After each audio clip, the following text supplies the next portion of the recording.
Hechos capítulo 13, versículo 1, y les voy a pedir que abran sus Biblias a Hechos 13, versículo 1, que pongan ahí su dedo y también abran su Biblia en Romanos 10, 13. Entonces, vamos a estar primordialmente en Hechos 13, pero también quiero empezar viendo Romanos 10, del 13 al 15. Entonces, lo que vamos a hacer es que yo voy a empezar en oración, en lo que ustedes encuentran esos pasajes, y después vamos a estudiarlos. En el nombre, vamos a orar a Jesús. Padre, te damos gracias por esta oportunidad que nos das de venir aquí a estudiar, a aprender. Padre, sabemos que hay muchas necesidades en este lugar, pero más que necesidades dentro de esas cuatro paredes, hay necesidades en todo el mundo. Hay necesidades en toda nuestra ciudad. Necesidades en cada pueblo de aquí al otro extremo del país. Padre, queremos que nos utilices, sí, para suplir necesidades que pueda haber dentro de este cuerpo, pero también para mandar a personas a que suplan necesidades de nuestra ciudad, de nuestro estado y de nuestro país, y si se puede, Padre, de todo el mundo.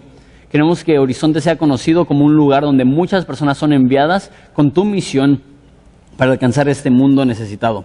Te damos gracias por el honor que nos das de ser embajadores tuyos, llevando un mensaje de salvación y de esperanza a todo el mundo. Te pido que lo llevemos con el gozo que merece este mensaje y con la esperanza que tenemos en ti. Te damos gracias. Es en el nombre de tu Hijo amado que pedimos esto. Amén. Muy bien, si ya están en Romanos 10, 13, quiero leer este pasaje con ustedes. Dice así: porque todo aquel que invocare el nombre del Señor será salvo. ¿Cómo pues invocarán a aquel en el cual no han creído? ¿Y cómo creerán en aquel de quien no han oído? ¿Y cómo irán sin haber quien les predique? Como está escrito, ¿y cómo predicarán si no fueren enviados? Como está escrito, cuán hermosos son los pies de los que anuncian la paz, de los que anuncian buenas nuevas. Ok, entonces aquí dice en este pasaje que hay un problema serio, y eso es que cómo van a invocar en el nombre de Jesús personas que no han creído en Jesús. Entonces dice, cualquier persona que invocare el nombre de Jesús será salvo. Eso significa depositar nuestra fe y nuestra confianza en la obra de Jesucristo, en la cruz, en nuestro lugar, por nuestros pecados. Cuando creemos en esto, somos salvos. Y obviamente queremos que todos sean salvos. Pero hay un problema. ¿Cómo van a darle su vida a Jesús si no han creído? Si no han creído, uno, que existe, uno que les ama, o dos, que les ama, tres, que murió por ellos en la cruz. ¿Y cómo van a creer en esto si no han oído el mensaje de la salvación? ¿Verdad? Si no has oído que Jesús te ama, si no has oído la esperanza que hay en Él, ¿cómo vas a poder creer en Él? ¿Y cómo vas a oír ese mensaje si no hay personas que están predicando? Y normalmente hasta ahí llegaríamos. Diríamos, ok, hay un problema de personas que no conocen a Dios. Y el motivo que hay ese problema es que no hay suficiente gente predicando, no hay suficiente gente compartiendo su fe, no hay suficientes misioneros X. Si solamente tuviéramos más misioneros, hubiera más cristianos. Pero Pablo, escribiendo esto, lo lleva al próximo nivel y dice que el motivo que no hay predicadores es que cómo van a predicar sin que alguien les envíe. Entonces está diciendo Pablo, el problema es que no hay suficientes cristianos. Y la causa de ese problema es que no hay suficientes cristianos enviando a predicadores. Y después dice, cuán bellos son los pies de los que anuncian las buenas nuevas. Y siempre veía ese pasaje y decía, ¿qué tiene que ver una cosa con la otra?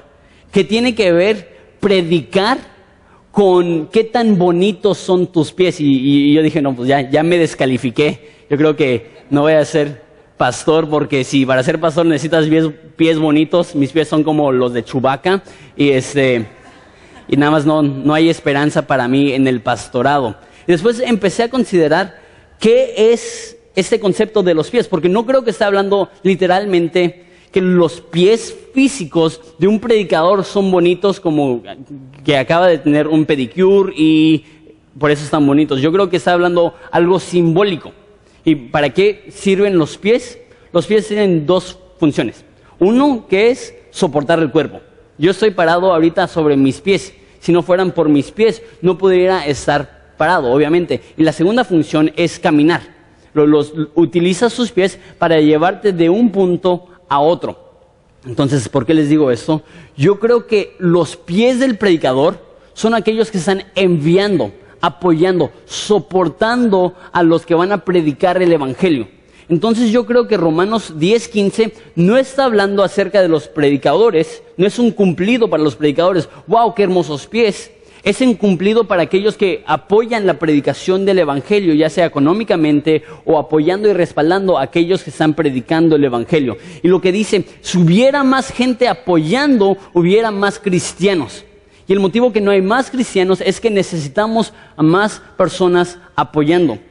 Y eso nos lleva a Hechos capítulo 13. Y vamos a ver cómo en el aspecto práctico hizo esto la iglesia en Antioquía. De hecho, vamos a ver versículo 25 del capítulo 12, nada más para recordar dónde estamos hasta ahorita en la historia. Dice, y Bernabé y Saulo, cumpliendo su servicio, volvieron de Jerusalén, llevando también consigo a Juan, el que tenía por sobrenombre Marcos. Entonces les recuerdo que hubo una necesidad en Antioquía.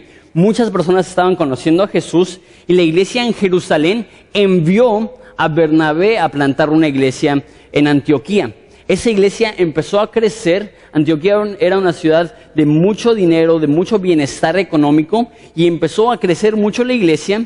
Y llegaron unos profetas a Antioquía y dijo, va a haber una sequía, va a haber una hambruna. Y lo que hizo la iglesia en Antioquía es que hizo una ofrenda especial para apoyar a la iglesia en Jerusalén en medio de esa hambruna. Entonces esas personas que probablemente estaban muy bien económicamente ayudaron a una iglesia que estaban sufriendo bastante económicamente. Y vimos también la semana pasada que la iglesia en Jerusalén, uno de sus pastores había sido asesinado, el pastor titular había sido encarcelado, la iglesia había disminuido mucho en tamaño, en recursos, en gente, y estaban pasando por un tiempo muy difícil. Y la iglesia en Antioquía manda a Pablo y a Saulo a apoyar en Jerusalén. Ellos están un tiempo ahí. Y aquí nos dice que regresan de Jerusalén a Antioquía, donde ellos son pastores, para regresar a su iglesia, y se llevan a Juan, que tenía por sobrenombre Marcos. Ahora sí llegamos a nuestro pasaje. Dice, había entonces en capítulo 13, versículo 1, en la iglesia que estaba en Antioquía, profetas y maestros: Bernabé, Simón, el que se llamaba Níger, Lucio de Cirene, Manaén, que se había criado con Herodes, el tetrarca, y Saulo. Ok, entonces aquí nos nombra a 5 hombres y los denomina, les da el título profeta y maestro. Entonces podemos deducir que ellos son los líderes de esa iglesia. Y a lo mejor dices, oye, pero el título profeta se escucha muy místico, muy raro. ¿Qué es un profeta? De hecho, la palabra profeta simplemente significa llevar un mensaje divino. Es alguien que proclama un mensaje divino. Entonces yo creo que en ese aspecto todo pastor debe de ser un profeta, en el aspecto que lleva un mensaje divino. Pero lo que sucede es que este concepto de profetas se ha distorsionado, y ahora tenemos personas que se consideran profetas como del Antiguo Testamento. Y así como profetas en el Antiguo Testamento decían, así dice el Señor, hay personas hoy en día que se paran y dicen, así dice el Señor. Pues solamente podemos decir, así dice el Señor, si es algo que dice la Escritura. Sin embargo, yo creo que todo pastor debe de tener el don de profecía, en el aspecto que las palabras que está compartiendo no son suyas, sino son de Dios. El mensaje que está llevando no es personal, sino que es divino. Y otra cosa que quiero decir es que aquí está diciendo que Bernabé y que Pablo son profetas. Ahora, eso no es un título que ellos llevan.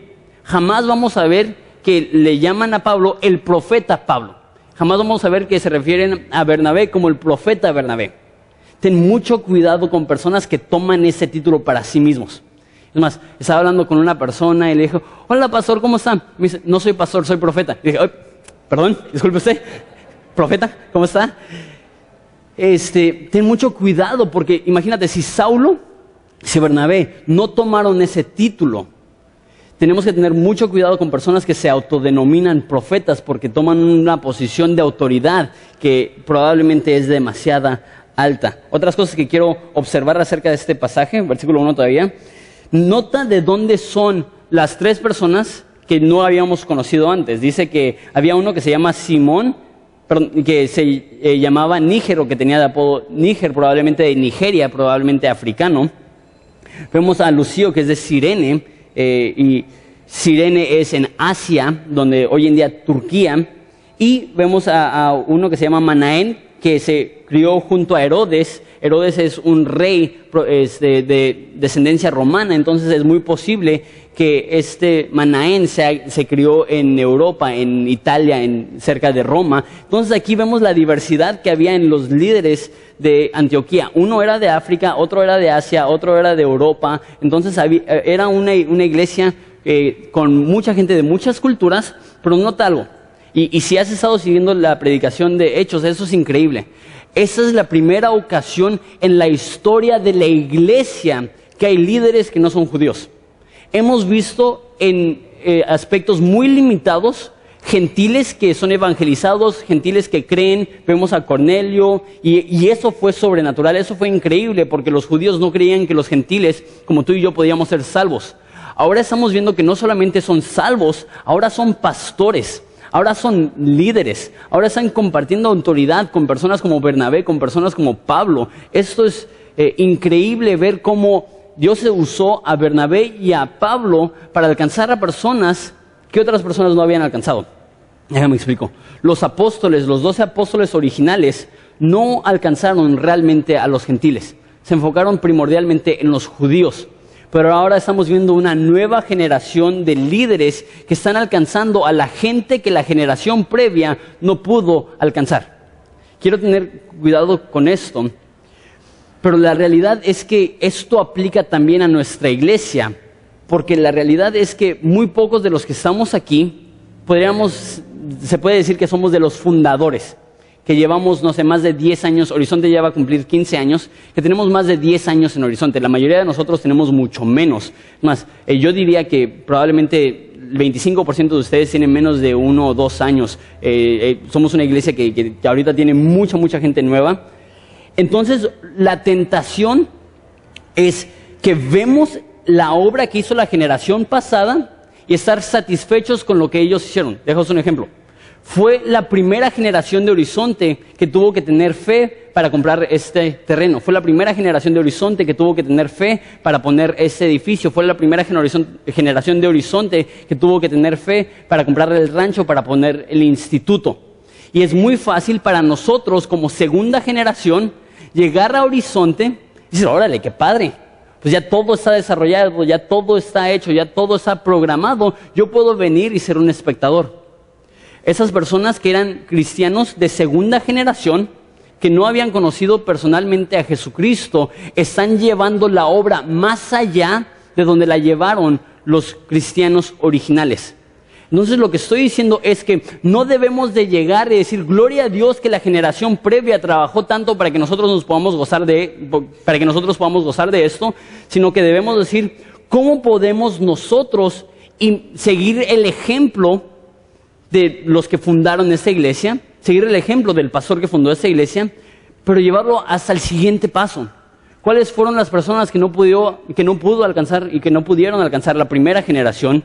¿Y cómo quiere Dios utilizarnos a nosotros para alcanzar a la mayor cantidad de gente? Y vemos que la iglesia en Antioquía se expande, aunque no lo crean, se va a convertir en la iglesia más importante, más establecida y más involucrada en misiones de la era de los hechos. ¿Por qué? Porque los pastores y los líderes y los congregantes no se conformaron solamente con llegar al nivel que llegaron sus líderes, sino que ellos estaban dispuestos a ir más allá y alcanzar a ellos, cuales aún los líderes de la iglesia en Jerusalén no podían alcanzar, los gentiles.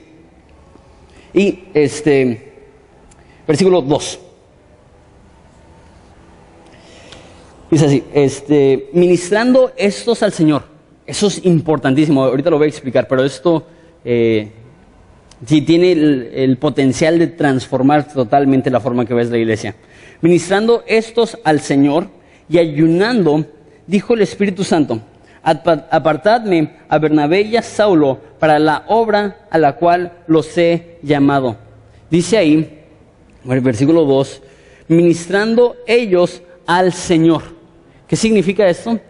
Que cuando ellos estaban sirviendo, y de hecho la palabra ministrar ahí significa, ahora no tengo aquí, liturgia, que es de donde proviene la palabra que se usa hoy, liturgia, que es el servicio dentro de la iglesia.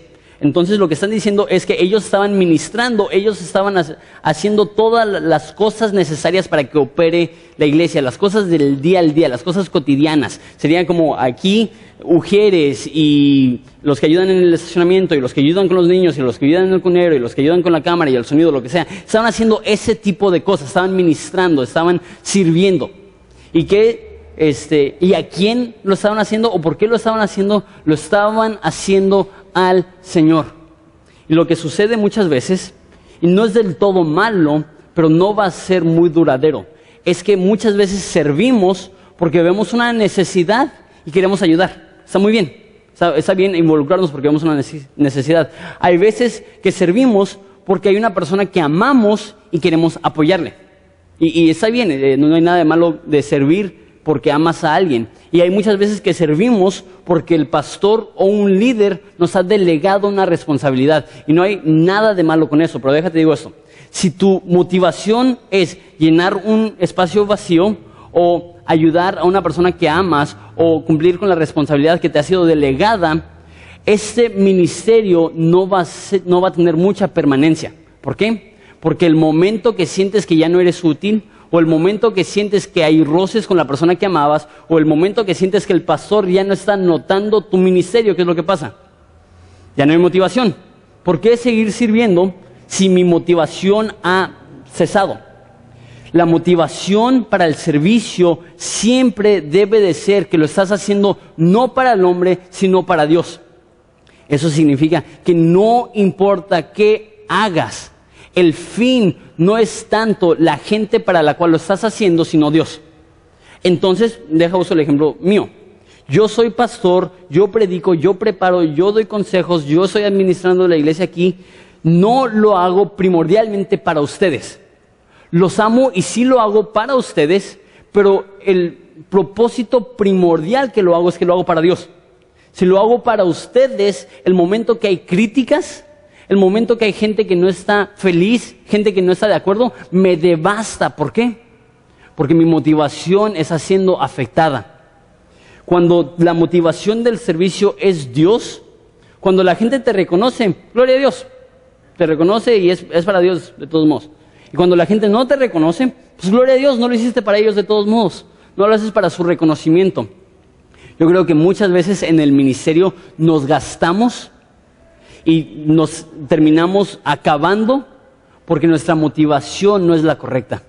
No estoy diciendo que no sirvas, pero lo que estoy diciendo es que si quieres llevar un ministerio que lleva fruto, un ministerio que prospera, un ministerio pleno, tienes que hacerlo solamente para el Señor. Dice 2 Corintios que todo lo que hagamos, aun comer o beber, que sea todo para la gloria de Dios. Eso va a ver que haya una permanencia y una fidelidad extraordinaria en tu ministerio, porque no lo estás haciendo para ser reconocidos por el hombre.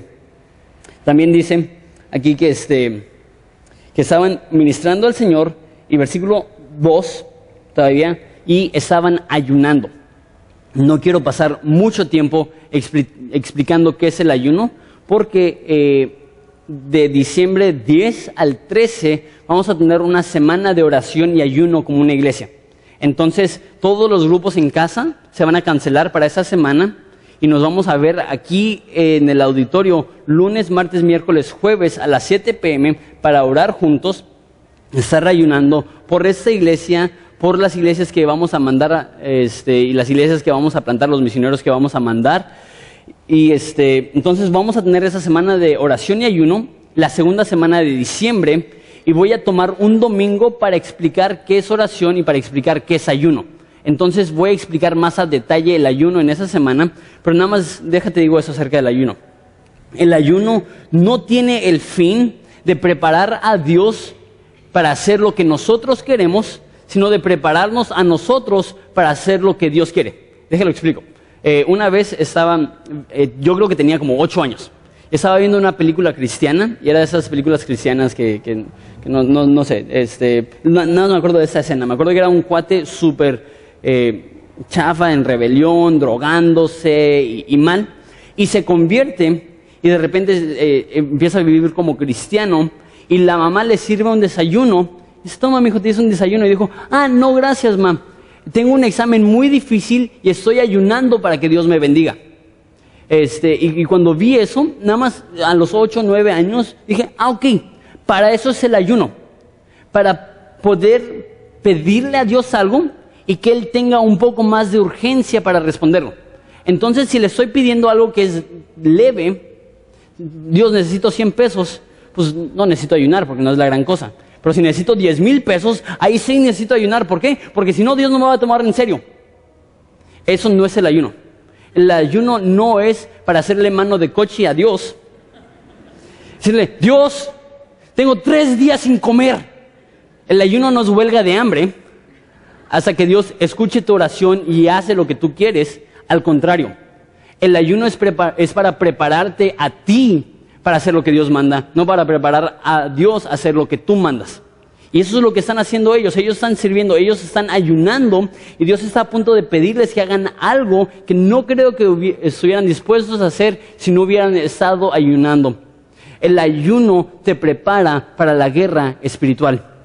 Por eso, antes de que Jesús empezó su ministerio público, ¿qué hizo? Ayunó por 40 días y 40 noches. ¿Por qué? Porque esa era su preparación para salir al ministerio. Así también nosotros ayunamos para estar espiritualmente preparados para el ministerio. Entonces, ¿por qué estamos haciendo una semana de oración y ayuno? ¿Porque queremos hacerle mano de coche a Dios para que nos dé lo que sentimos que queremos? No, porque no tenemos idea de qué es lo que necesitamos. No tenemos idea de qué es lo que tenemos que hacer. Entonces, más nos vale estar en nuestras rodillas y ayunando, diciendo, Dios, guíame. Dios, dame dirección. Dios, hazme obediente, porque de otra forma vamos a fracasar. Ese es el propósito del ayuno. Entonces estaban ministrando a Dios, estaban ayunando, todavía versículo 2, y el Espíritu Santo les dijo, apartadme a Bernabé y a Saulo para la obra a la cual les he llamado. 2 palabras aquí que quiero explicar. Una es llamado y otra es apartar. Llamado es lo que Dios obviamente te pide que hagas. Y no los quiero perder aquí. Hay 2 tipos de llamados. Hay lo que se llama el llamado general y el llamado particular. El llamado general es lo que Dios quiere para todo ser humano. Entonces, Dios quiere que todos sean salvos. Eso dice 1 Timoteo. Dios quiere que todos caminen en santidad.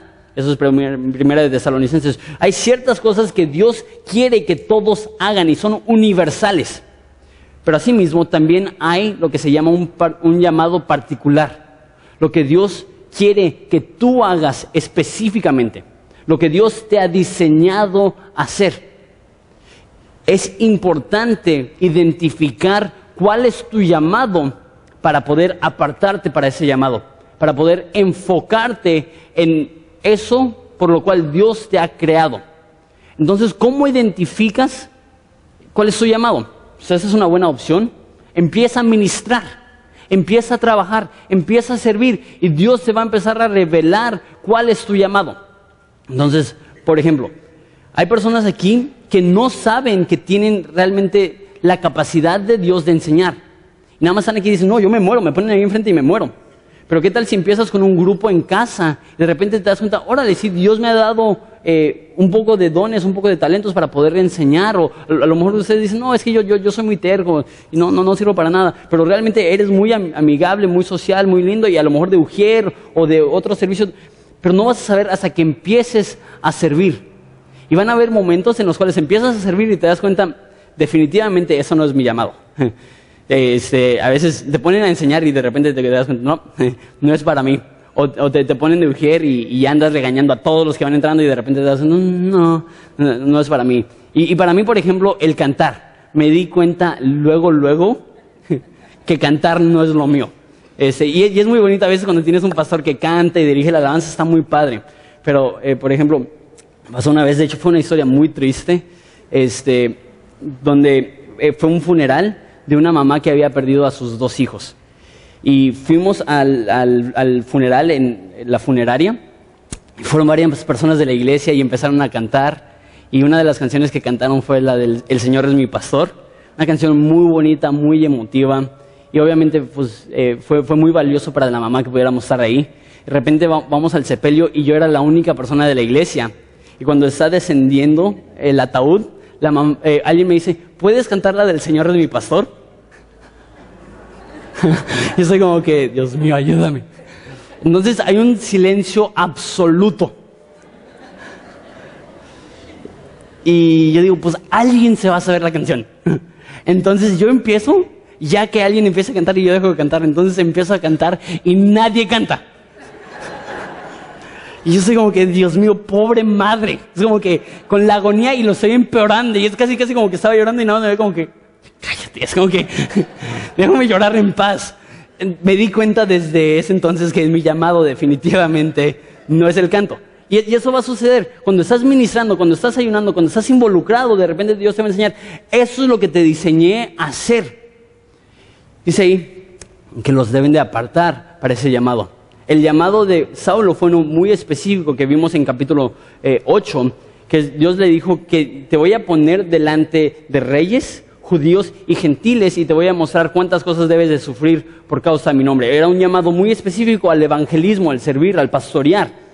No sé cuál sea tu llamado, pero necesitas identificar tu llamado y apartarte, hacer el tiempo para poder enfocarte en aquel llamado. Versículo, ahora sí, 3. Solamente vamos a ver 12 versículos, entonces por eso estoy yendo a un ritmo un poco más lento. Entonces, habiendo ayunado y orado, les impusieron las manos y los despidieron. Entonces, no solamente están ministrando y ayunando para saber cuál es la voluntad de Dios, para saber cuál es el llamado específico de Dios, sino que también una vez que ya tienen el llamado específico, ¿qué es lo que hacen otra vez? Oran y ayunan. Entonces, oras y ayunas para recibir el llamado de Dios y oras y ayunas para cumplir el llamado de Dios. Hay veces que ayunas porque no tienes ni la menor idea de qué hacer y hay veces que ayunas porque sabes qué es lo que debes de hacer y te falta la fe para hacerlo. Entonces, por ejemplo, en este caso, ¿quiénes son los que están mandando? Dice, apartadme a Bernabé y a Saulo. Bernabé hubiera sido el pastor titular, el que empezó la iglesia, y Saulo sería como un pastor asistente. Imagínate decirle a una congregación establecida, la más grande de su era, necesito que el pastor y el copastor se vayan de misiones, de misioneros. Es una decisión muy grande, una decisión muy difícil, y para tener la fe necesaria para cumplir con el llamado, ¿qué es lo que hicieron? Oraron y ayunaron. Orar y ayunar es preparativo, pero también te impulsa. No solamente recibes información, sino que recibes poder para poder hacer aquella cosa que Dios te ha pedido que hagas. Y dice todavía versículo 3, y les impusieron las manos y les despidieron. Este rollo de imponer manos era solamente para representarle a la iglesia, estamos apoyando y respaldando lo que están haciendo esas personas. Entonces, por ejemplo, siempre que empezamos un grupo en casa, traigo a la persona acá enfrente para que ustedes lo conozcan y pongo mi mano en él. Y lo que estoy enseñando es, yo estoy como pastor aprobando de este hombre para que esté enseñando este grupo en casa. Yo siento que él va a ser de bendición para ustedes. Entonces, lo que están haciendo ahí es que la iglesia se están juntando, están diciendo, todos creemos que Dios los está llamando a que vayan a las misiones. Todos estamos de acuerdo que eso es lo que Dios quiere para ti. Y los despidieron. Esto es conocido como el primer viaje misionero. Entonces, hasta ahorita, realmente no hemos visto misiones organizadas. Normalmente, sí hemos visto muchos misioneros, pero no era, ok, vamos a alcanzar a las naciones. Realmente era, corran por sus vidas, que ahí vienen a matarlos, y mientras iban corriendo de la persecución, iban estableciendo iglesias, iban empezando ministerios. Esa es la primera vez que vemos que hay algo que es tan intencional para las misiones, el primer viaje misionero. Versículo 4. Ellos entonces, enviados por el Espíritu Santo, descendieron a Seleucia y de ahí navegaron a Chipre. Entonces lo que hicieron es que están en Antioquía y van a la costa, van a un puerto y de ahí navegan a Chipre. La pregunta es, ¿por qué Chipre?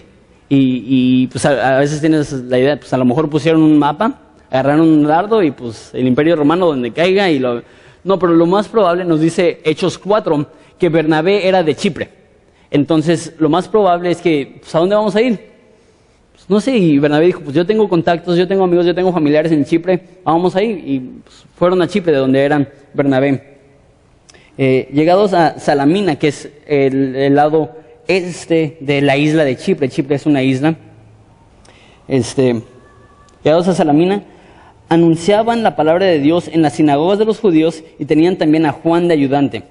Y habiendo atravesado toda la isla de Pafos, hallaron a cierto mago, falso profeta judío llamado Barjesús. Entonces, de regreso al versículo 5, dice que llegaron a Salamina, que es un puerto en el lado este ¿cómo se llama la isla? De Chipre, perdón.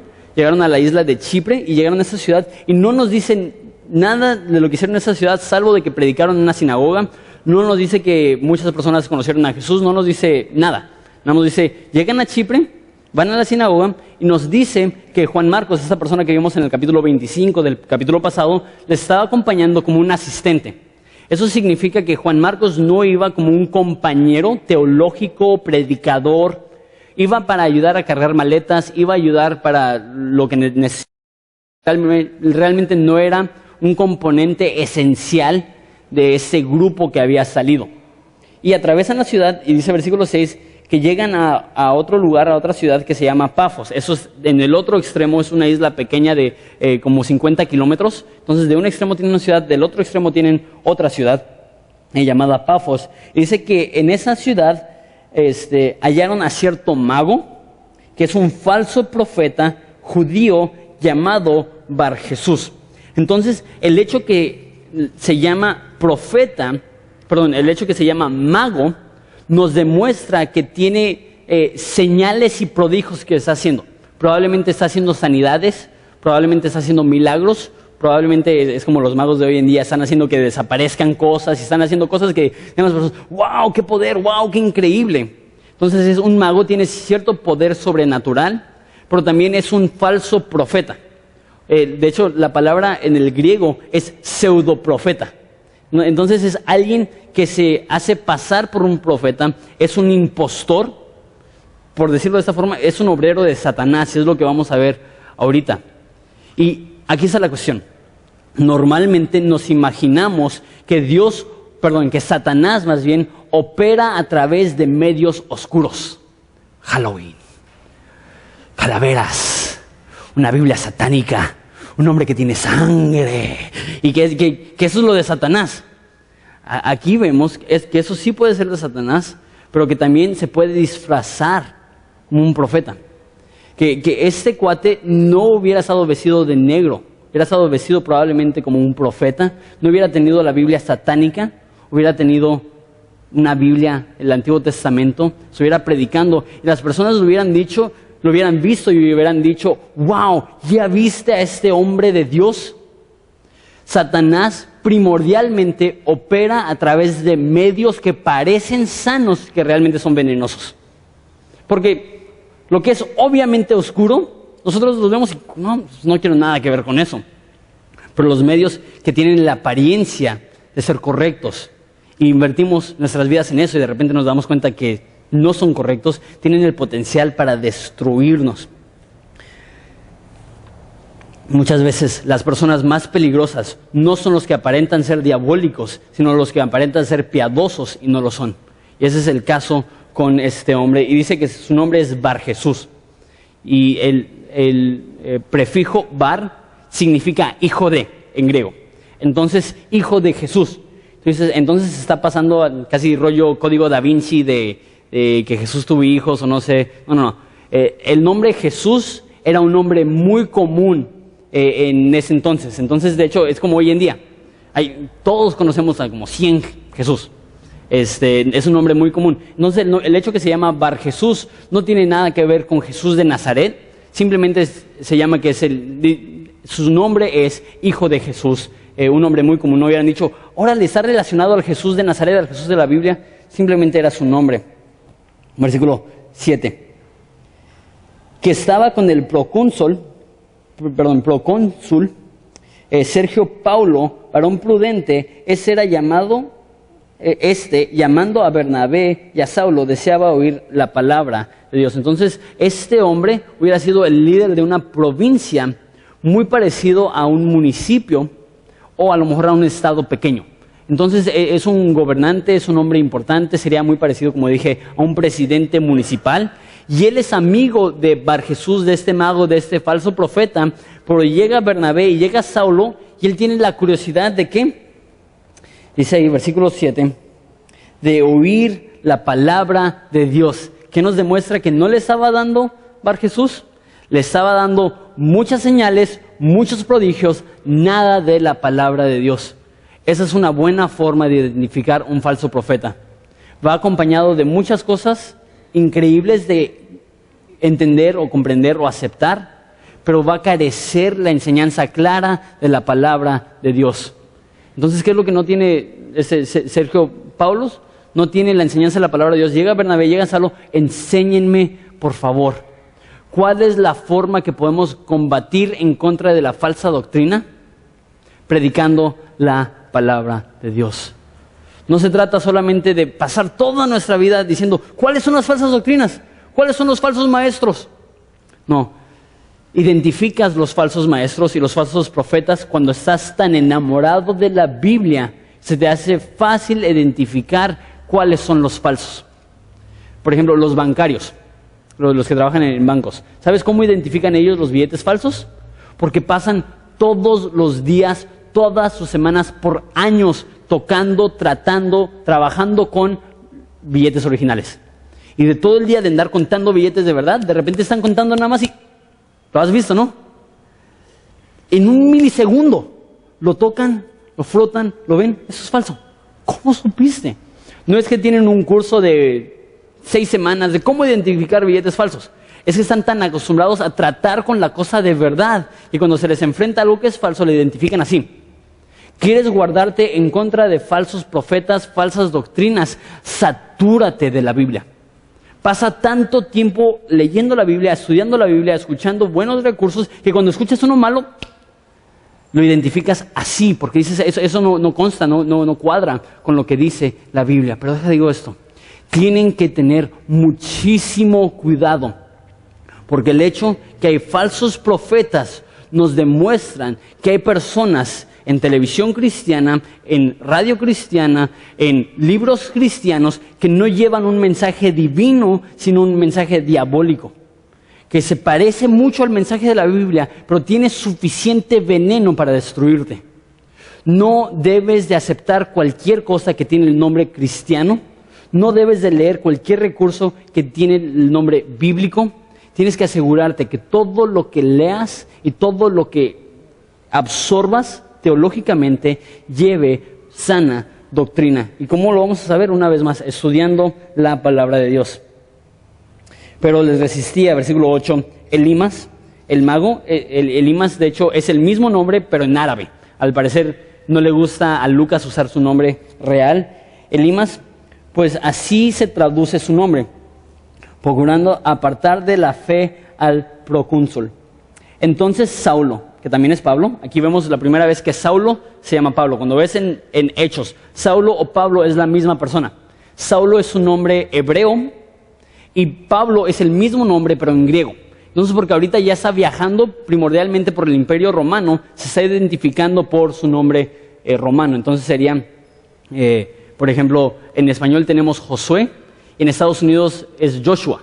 Es el mismo nombre en diferentes idiomas, igual con Saulo y Pablo. Entonces empieza a identificarse con Pablo, y me encanta este versículo. Dice, lleno del Espíritu Santo, fijando en él los ojos, dijo, oh lleno de todo engaño y de toda maldad, hijo del diablo. ¡Qué fuerte! Hijo del diablo, enemigo de toda justicia, ¿no cesarás de trastornar los caminos rectos del Señor?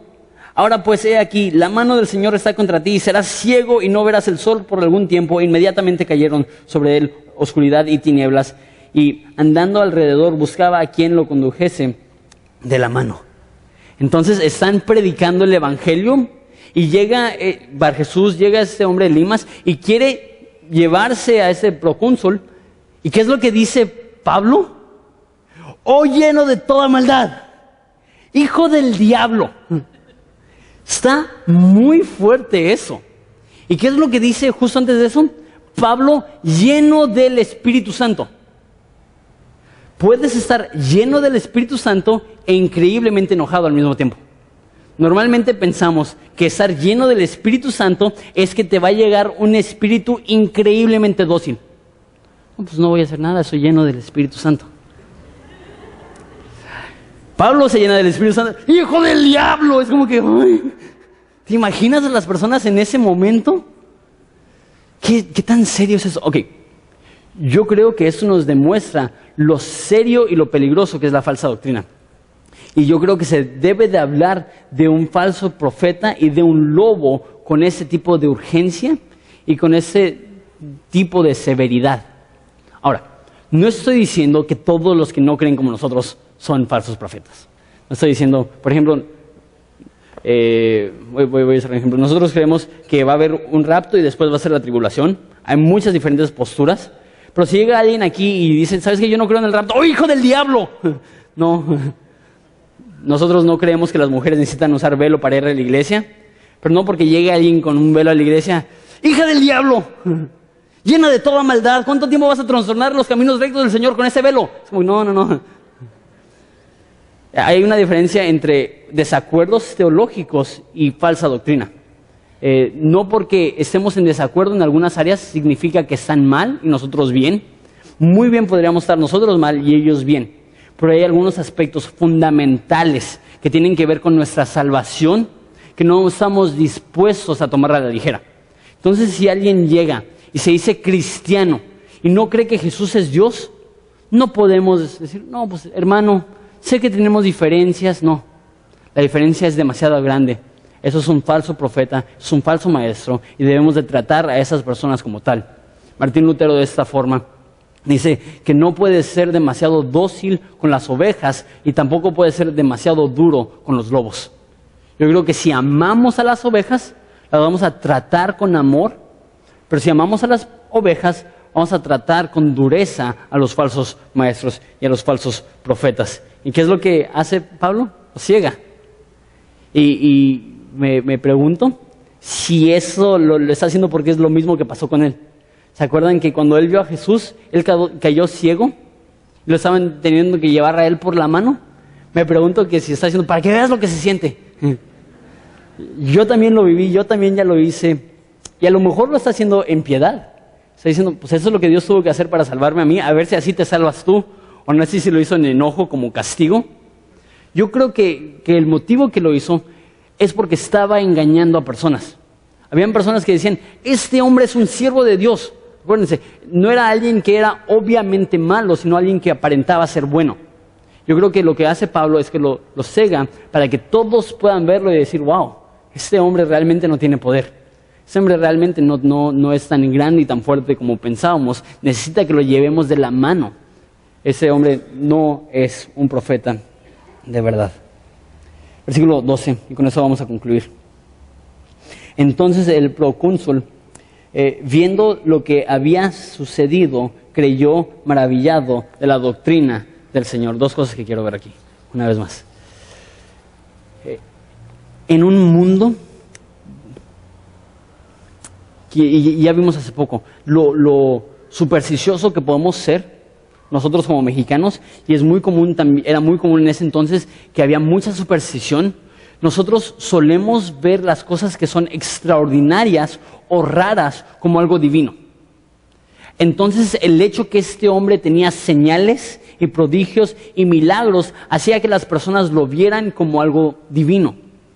Pero la realidad es que las señales y los prodigios son secundarios. Lo más importante es creer realmente que Jesús es Dios. Y por eso dice, versículo 12, que estaba maravillado ¿de qué? De la doctrina del Señor. Cuando alguien viene a una iglesia, no debe de salir maravillado tanto por los milagros, sino por el contenido escritural. Y digan, wow, estoy conociendo más a Jesús. Wow, nunca había pensado eso acerca de Él.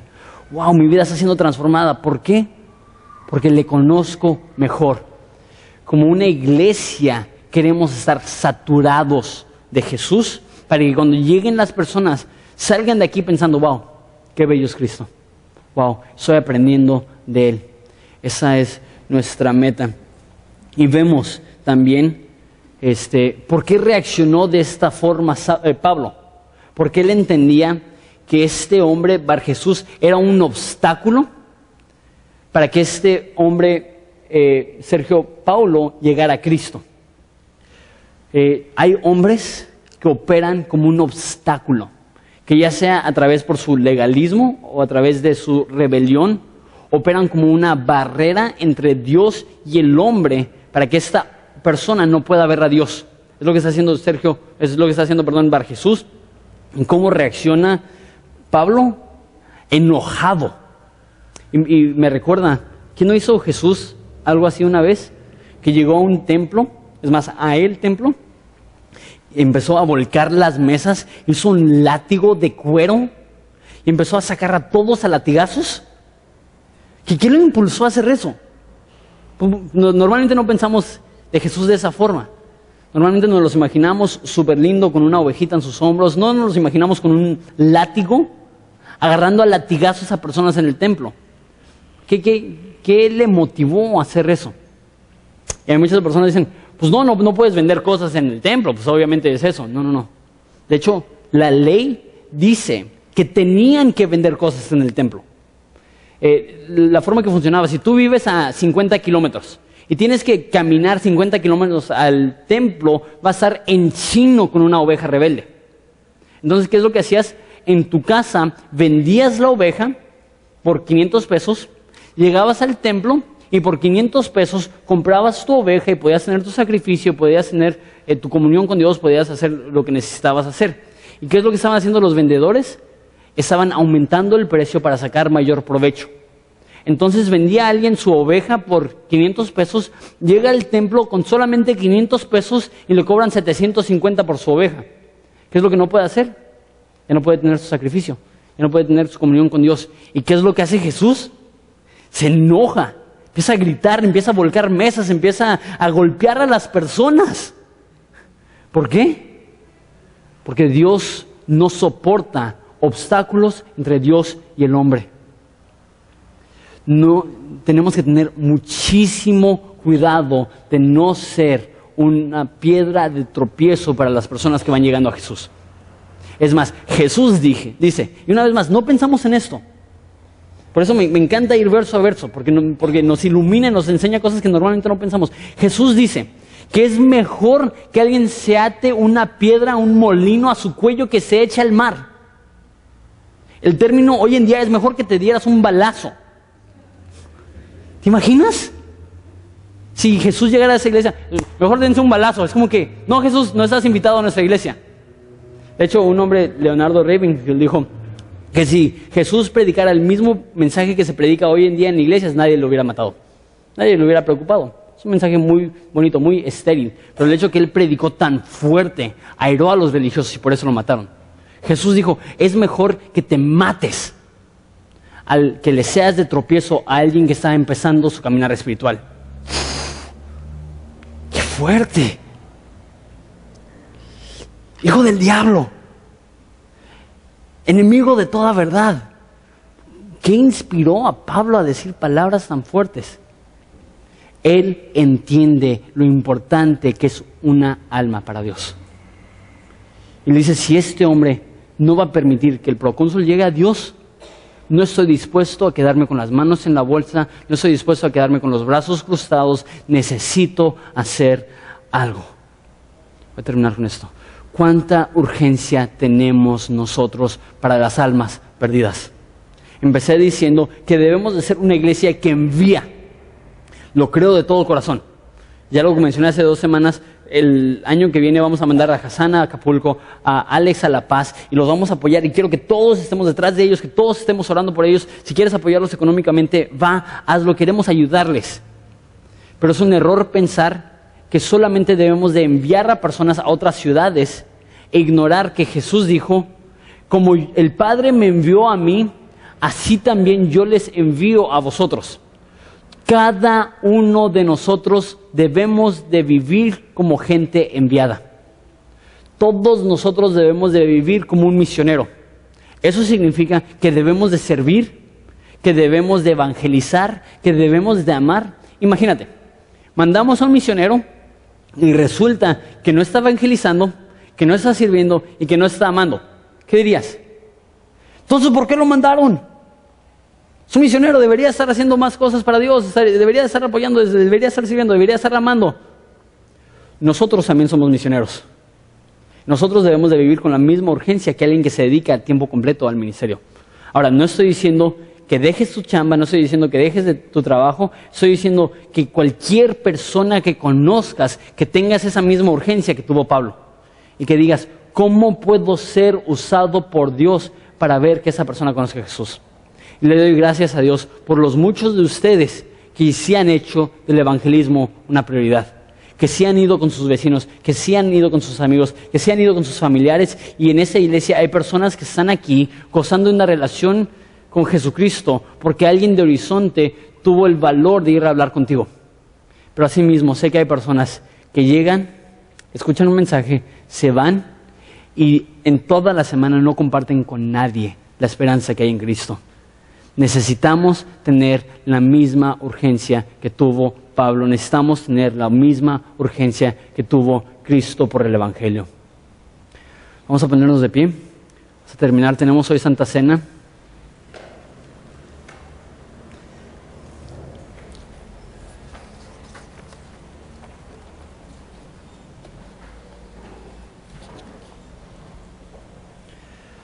Entonces lo que voy a hacer es que voy a orar, después de eso vamos a dar de nuestras ofrendas y justo después de las ofrendas van a pasar personas dándoles un pedazo de pan y una copa. Les voy a pedir que agarren ese pan y esa copa y después de eso voy a platicar un poco con ustedes acerca de qué es lo que significa la Santa Cena.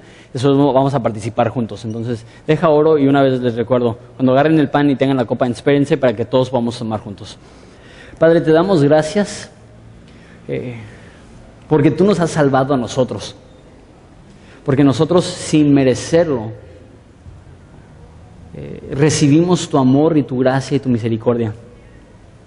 Padre, qué gozo tener un Dios tan bueno, qué felicidad tener a alguien que está abogando por nosotros, que cuando caemos, que cuando pecamos, no está en contra nuestra, sino a favor nuestro, viendo la forma de perdonar nuestro pecado y de santificarnos para que a futuro seamos más como su Hijo, más como tú. Padre, ayúdanos a contar cada bendición que nos das. El simple hecho de estar aquí reunidos es una bendición. El simple hecho que podemos compartir de la Santa Cena juntos es una bendición. Te doy gracias por esta congregación. Te pido que te podamos adorar con todo, con toda nuestra vida, con toda nuestra mente, también con nuestros ingresos, Padre, que te podamos honrar, Padre, para que tú seas glorificado en Horizonte y, Padre, para que tú seas predicado en toda esta ciudad y en toda esta nación. Te amamos y es en el nombre de tu Hijo bello que pedimos esto. Amén.